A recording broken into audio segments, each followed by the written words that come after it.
I visited New York City in the summer of '77, and I don't remember whether it was before or after the blackout.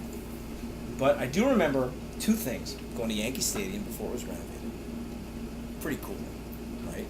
So you got the posts in the middle of the stands, right? And before they had put that upper deck on the thing, and they in the next season they would play all their games at Shea, and while Steinbrenner put the modernizing touches on Yankee, and I got Sparky Lyle's autograph, who was the big closer.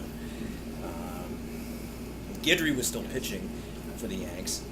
I don't remember who we saw pitch, but Munson was still there, right? I mean, I think Munson was still there in '77. Yeah. So we saw Munson. Later. Yeah, died later. So I got to see Munson play. Was Reggie there? Or he arrived that season? I don't know. I don't remember. So anyway, but the second memory I have beyond the stadium was taking the subway. And so my uncle, who is so hard to explain, the most important male figure in my life, introduces me to most of the things that I still value: poetry, jazz. This comes from the summer of '79, that Village Gate thing, where I spent the summer at the Gate just listening to those bands. It was awesome. He was the road manager for Art Blakey and the Jazz Messengers. Anyway, Greg says you got to take the subway in from New Jersey. You got to take the bus across 168, get off, and get on the A train and come down to the Village, and I'll find you. My grandmother was about to lose her mind. But the trains were dangerous, man. It was a different time. And I got confused. I got I don't know where the hell I am. It's the first time I've ridden these New York City subways. First of all, by myself. The very first time, and it's by myself. I never covered by graffiti in your That's how it was back then. Yeah, absolutely. How old were you? I was 17. No, I was 16 because it was the summer of '77. And so I went up to the ticket booth and I said, what the hell? Where am I going? And they said, well, you go down the stairs there and get on the A train. And stuff like that. And I heard them whisper as I left the booth, he's going to get killed. Oh, really? Wow. That gives you a bit of the flavor of New York City in 1977. Well, anyway.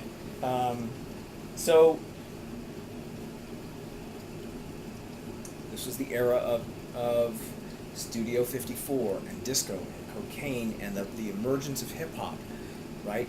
All of that stuff is happening at exactly this moment in the cultural history of New York City. And in some fashion, you can make an argument that it's a reaction and a bit of resistance to the political and economic circumstances that people find themselves in, right? Doesn't that make sense?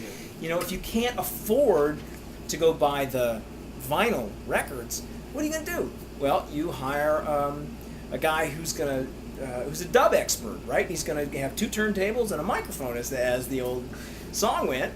And you got Kool Herc and the Grandmaster Flash, and all these guys are working in the mid '70s, and it really is resistance among the African American community to the state of the South Bronx, right? They would hold big parties on the Lower East Side and stuff like that, and it's part of how it blew up. And by the '80s, it's really getting very popular with movies like Crush Groove and so on.